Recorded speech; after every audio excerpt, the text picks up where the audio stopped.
Okay, question number 6 देखते हैं। तो 6 में डिटर्मिनेंट दिया हुआ है, तो ऐसा कर लेते हैं कि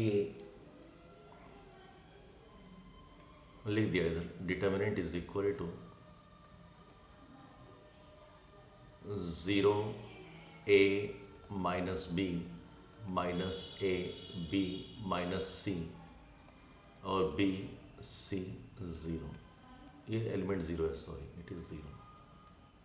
ठीक है, तो हमने क्या किया, फर्स्ट रो को मल्टीप्लाई कर दिया हमने -1 से, सेकेंड रो को भी मल्टीप्लाई कर दिया -1 से। या हम ऐसा कर सकते हैं कि रो को कॉलम में चेंज कर लेते हैं। We can change row to column, तो ये प्रॉपर्टी है, रोज को आप कॉलम में चेंज कर सकते हैं। तो चेंजिंग रोज टू कॉलम, तो ये सेम रहेगा इसका value, the value of determinant will remain same. तो 0 a minus B minus A 0 minus C और बी सी 0। ठीक है, अब हमने क्या किया कि हर किसी रो को हम माइनस से मल्टीप्लाई कर रहे हैं। माइनस से मल्टीप्लाई कर रहे हैं का मतलब, अगर मैं फर्स्ट रो को माइनस से मल्टीप्लाई करूंगा तो मेरे पास ये डिटर्मिनेंट आ जाएगा, सेकंड रो को माइनस से मल्टीप्लाई करूंगा तो यही एलिमेंट आ जाएगा, और थर्ड रो को करूंगा तो माइनस बी भी आ जाएगा, माइनस सी भी आ जाएगा। तो हमने क्या किया, इसको -1 के क्यूब से मल्टीप्लाई कर लिया डिटर्मिनेंट को। ठीक है, तो अगर -1 के क्यूब से मल्टीप्लाई किया तो हमारे पास क्या आ गया, ऊपर तो आ गया हमारे पास 0 और a और माइनस बी, माइनस ए 0 और माइनस सी, और ये आ गया b और c और 0। राइट, तो हमने यहाँ पे कुछ किया नहीं। इस ऑपरेशन के बाद हम इस ऑपरेशन पे आए और हमने क्या किया, फर्स्ट रो से हम ये कह सकते हैं कि माइनस का साइन बाहर ले लिया। तो फर्स्ट रो से अगर माइनस का साइन में बाहर ले लिया तो उधर तो पॉजिटिव हो जाएगा और ये नेगेटिव हो जाएगा। सेकेंड रो से हमने माइनस का साइन बाहर ले लिया तो अंदर भी तो माइनस आएगा, इधर भी माइनस आएगा। हमें तो सेम वैल्यू चाहिए थी ना, तो अगर बाहर हमने माइनस ले लिया तो अंदर में माइनस करना पड़ेगा माइनस से, और ये माइनस सी, तभी तो ए और सी आएगा। सिमिलरली नीचे जो थर्ड वाली हमारी रो है, इसमें से ही मैंने माइनस अगर बाहर लिया तो इससे मुझे पॉजिटिव करना पड़ेगा, इसे पॉजिटिव करना पड़ेगा। राइट, तो हम ये देख पा रहे हैं ये जो हमारे पास डिटर्मिनेंट है वो तो इसी डिटर्मिनेंट के बराबर है जो हमें गिवन था। तो इसका मतलब डेल्टा, अगर मैं से बोलूं तो ये भी तो डेल्टा हो गया। Right, so what can I से कि, और मैं ये जो हमारे पास है फर्स्ट वाला और सेकंड वाला, ये सिर्फ मैं सेकंड बोल रहा हूँ, तो फर्स्ट और सेकंड को मैं ऐड कर रहा हूँ। So that means adding 1 and 2, हम दोनों को ऐड कर सकते हैं बिकॉज यहाँ पे जो एलिमेंट्स हैं हमारे पास दो रोज में तो सेम है। राइट, अब यहाँ पे गलती से हमारे पास थर्ड रो में भी सेम आ गया, तो अगर मैं दोनों को ऐड कर रहा हूँ तो क्या होगा यहाँ पे, और ये माइनस का साइन बाहर है, तो इसका मतलब डेल्टा माइनस, क्योंकि -1 का क्यूब क्या होता है, -1 होता है, तो मैं लिख सकता हूँ delta, and delta minus delta will give me 0, तो माई रिजल्ट इज 0। ओके, तो अब आते हैं क्वेश्चन नंबर 7 पे। हम सेम वैल्यू में सेम वैल्यू माइनस कर रहे हैं तभी तो 0 आ गया, delta minus delta. Okay, now question number 7। Question number 7 में हमें कुछ प्रूव करना है, ये 4a² b² c², तो ये तो एक इजी चीज हो गया। इसमें हम ये करें कि फर्स्ट रो में से कॉलम में से ए ले लेते हैं कॉमन, सेकंड रो में से बी ले लेते हैं, थर्ड रो में से सी ले लेते हैं। तो फर्स्ट रो में से ए ले लिया, सेकंड रो में से बी ले लिया और थर्ड रो में से सी ले लिया बाहर। तो फर्स्ट रो में क्या बच गया, -a, हमने कॉमन लिया तो b, और a हमने कॉमन लिया तो c। सेकंड रो में से हमने b कॉमन लिया तो ये बच गया हमारे पास a माइनस b और c, और थर्ड रो में से अगर हमने सी कॉमन लिए तो ये हो गया ए और बी और सी, राइट।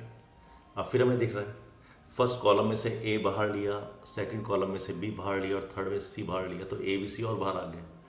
तो that means now it will become a square b square c square, और अंदर जो डिटर्मिनेंट है दैट विल बिकम -1 1 1 1 -1 1 एंड 1 1 1 1। यहाँ पे हमने कुछ गड़बड़ कर दी गई, यस इट वाज माइनस, ये माइनस था यहाँ पे, तो ये -1 आ गया, ठीक है। अब हम इसे सॉल्व करने की कोशिश करते हैं। सॉल्व क्या करना है, R2 + R1 कर ले तो 0 जनरेट हो जाएगा, R3 + R1 कर ले तो भी 0 जनरेट हो जाएगा। तो हम कर रहे हैं R2 में, तो हम कर रहे हैं चेंज R2 + R1, और R3 में हम चेंज कर रहे हैं R3 + R1। तो जो डिटर्मिनेंट है वो कितना हो जाएगा हमारे पास, A square B square C square, right. और अंदर क्या आ गया, हमने क्या किया R2 + R1, ओके। तो पहली रो को हमने ऐसे रखा, सेकंड रो क्या हो गया R2 + R1, तो ये 0 आ गया, ये 0 आ गया, ये 2 आ गया। थर्ड रो को ऐड किया तो ये 0 आ गया, ये 2 आ गया और ये 0 आ गया। अब इसे ओपन कर दिया -1 के लिए, तो -1 के लिए अगर ओपन कर दिया तो 0 × 0 -2 × 2 -4, तो ये अंदर जो वैल्यू आएगी दैट विल बी 4, ठीक है। तो जो हमारे पास रिजल्ट आ गया वो आ गया 4A square B square C square, ये हमें प्रूव करना था, तो हैंस प्रूव, राइट। ये जो क्वेश्चन नंबर 6 है it is important, okay. Next question पे चलते हैं, क्वेश्चन नंबर 8। क्वेश्चन नंबर 8 में दिया हुआ है 1 1 1 और हमें प्रूव करना है कुछ ही, तो इसमें भी with using property the use solve कर लेते हैं। देखो अगर मैं R2 - R1 देखने की कोशिश करूँ तो मेरे पास, या R1 - R2 देखो तो A - B कहीं पे दिख जाएगा, और R2 - R3 देखो तो B - C भी दिख जाएगा, जो मुझे आंसर में चाहिए। तो मैं इसमें ऑपरेशन लगाऊंगा, दैट मीन्स हम 8th क्वेश्चन कर रहे हैं, तो R1 = R1 - R2, और R2 को हम चेंज करेंगे R2 - R3 में, ठीक है। अब देखते हैं हमारा डिटर्मिनेंट क्या बन गया। सो डिटर्मिनेंट है उसका वैल्यू क्या आ जाएगा, 1 - 1 0 भी जनरेट हो जाएगा, देखिए आप A - B और A - B × A + B, because A square - B square आ गया, ठीक है। ये कोई एलिमेंट नहीं है, इसे रब कर देते हैं, ओके। सिमिलरली सेकंड रो में क्या आएगा, अगर मैं R2 - R3 करूँगा तो फिर ये 0 जनरेट हो गया, और यहाँ B - C जनरेट हो गया, और ये आ गया B - C × B + C। Third element देखेंगे तो हमारे पास ये रहेगा 1C C स्क्वायर। अब हम क्या करें, कोशिश करते हैं सॉल्व करने की। फर्स्ट रो में से A - B कॉमन और सेकंड रो में से B - C कॉमन। तो फर्स्ट रो में से तो A - B कॉमन बाहर ले लिया, और सेकंड रो में से B - C कॉमन बाहर ले लिया, तो हमारे पास क्या एलिमेंट बचेगा, 0 1 A + B और 0 1 B + C और 1C C स्क्वायर। अब इसे ओपन कर लेते हैं डिटर्मिनेंट को। तो अगर इसे ओपन किया तो अंदर क्या आ जाएगा, ये डिटर्मिनेंट की value 1 × B + C - A + B, B + C - A + B, तो इसे -A - B लिख लेते हैं, तो इससे कैंसिल हो गया, ये बच गया C - A, और बाहर हमारे पास क्या है, A - B × B - C तो है ही, देयरफॉर रिजल्ट क्या आ गया, A - B × B - C × C - A। Next question देख लेते हैं, क्वेश्चन नंबर इसका सेकंड पार्ट। तो इसके सेकंड पार्ट में भी हमें दिख रहा है कि वही A - B जनरेट करना है, B - C जनरेट करना है, C - A जनरेट करना है। तो A - B कैसे होगा, कॉलम 1 में से कॉलम 2 माइनस कर देंगे, B - C कैसे होगा, कॉलम 2 में से कॉलम 3 माइनस कर देंगे। तो इसका सेकंड पार्ट हम 8 का सेकंड पार्ट कर रहे हैं, तो दैट मीन्स C1 जो कॉलम 1 है इसे तो हमने कर दिया कॉलम 1 - कॉलम 2, और जो कॉलम 2 है उसे हमने कर दिया कॉलम 2 माइनस कॉलम 3। तो देखते हैं क्या क्या वैल्यूज़ आ रही। तो यहाँ से हमारे कुछ वैल्यूज़ आनी चाहिए। तो जो हमारे पास डिटर्मिनेंट है वो क्या हो जाएगा, डिटर्मिनेंट हो जाएगा 1 माइनस 1 0, a माइनस बी और a cube minus b cube. Similarly 1 minus 1 0, b minus c, b cube minus c cube, और थर्ड में क्या आ गया 1 सी सी स्क्वायर। ठीक है, तो फर्स्ट कॉलम में से a माइनस बी कॉमन ले लिया, सेकंड में से b माइनस सी ले लिया, बिकॉज हमें तो आइडेंटिटी मालूम है ना a cube minus b cube की, a minus b into a square plus A B plus B square. तो आइडेंटिटी क्या होती है a cube minus b cube की, हम पहले पढ़ चुके हैं, is equal to a minus b into a square plus A B plus B square. इसे हम यूज़ करेंगे।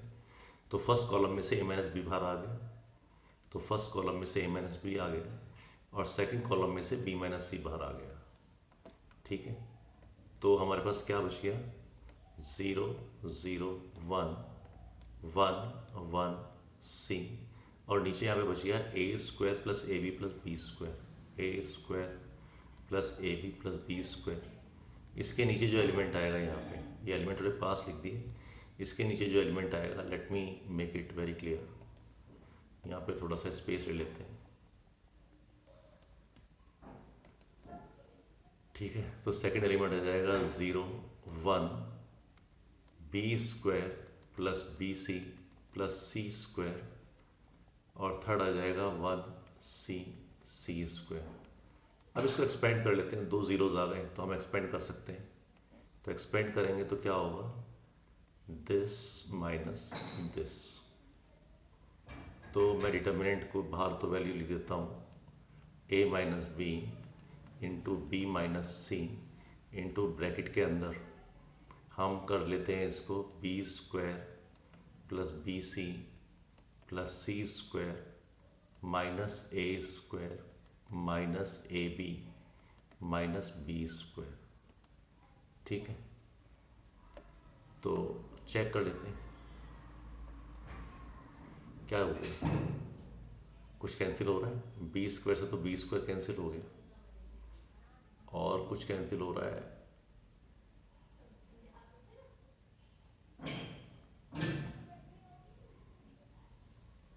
ए स्क्वायर प्लस सी स्क्वायर प्लस बी सी